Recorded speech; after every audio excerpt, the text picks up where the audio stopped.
জীবনের ব্যস্ততা থেকে যেখানে নীল আকাশ আর সমুদ্র ঢেউ একসাথে মিলে যায়। কখনো কি ভেবেছেন কক্সবাজারে আসল সৌন্দর্য কোথায় গোপন লুকিয়ে আছে? আপনার জীবনের সেরা ভ্রমণ গল্পটি আজকেই লেখা শুরু করে। ভিডিওটি শেষ পর্যন্ত দেখুন এবং আপনার প্রিয় ভ্রমণ সঙ্গীকে ট্যাগ করুন।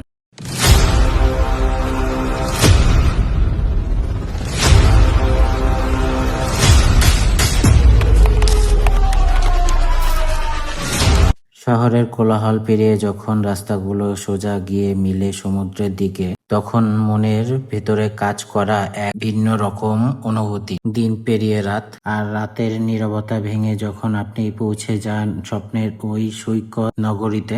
কক্সবাজারের ব্যস্ত সড়ক, সিএনজি অটোর গাড়ি চলাচল করছে। সকালের মিষ্টি করা রোদ, একপাশে পাহাড়ের সবুজ, অন্য পাশে সাগরের হাওয়া। প্রকৃতির এই শান্ত রূপ যেন নিমিষেই দূর করে দেয় সব ক্লান্তি। আর যখন দূর আকাশে গাংচিল মুক্ত ডানা ছেড়ে বাতাসে ভেসে বেড়ায়, মনে হয় সময় যেন এখনই থমকে গেছে। পায়ের নিচে নরম বিচের বালু, আর চোখের সামনে দিগন্ত বিস্তৃত সমুদ্র। কক্সবাজার কেবল একটি ভ্রমণের স্থান নয়, এটি এক পরম অনুভূতির নাম। প্রতিদিন এই সূর্যাস্ত এবং সূর্যোদয় আমাদের শেখায় প্রতিটি নতুন দিনের লুকিয়ে থাকে নতুন এক সম্ভাবনা। ওয়াটার বাইক চালানোর থিল, নীল জলের ঝাপটা আর সমুদ্রের উত্তাল ঢেউ যখন গায়ে এসে লাগে, তখন শরীরের যেন রক্ত রোমাঞ্চকর। পানির বুকে ক্ষিপ্ত গতিতে ছুটে চলা কিংবা সমুদ্রের সাথে মিশে পুরোপুরি সুপে দেওয়া, এই তো জীবন। নিজেকে ভালোবাসার মুক্ত আকাশে ছোঁয়া, এর চেয়ে সুন্দর মুহূর্ত আর কি হতে পারে? দিনের সুন্দর সমুদ্র সৈকত। দিনের আলো নিভে গেলেও রাতের কক্সবাজার মায়া কমে না। রাতের অন্ধকারে সমুদ্রের গর্জন যেন হৃদয়ের সাথে কথা বলে। এই সৌন্দর্য শুধু দেখা নয়, ধারণ করা। তাহলে আর দেরি কিসের? আপনারা ব্যাগ ট্যাগ গুছিয়ে ফেলুন আর জীবনের সেরা মুহূর্তগুলো তৈরি করে আজকেই ঘুরে আসুন সমুদ্র সৈকত থেকে।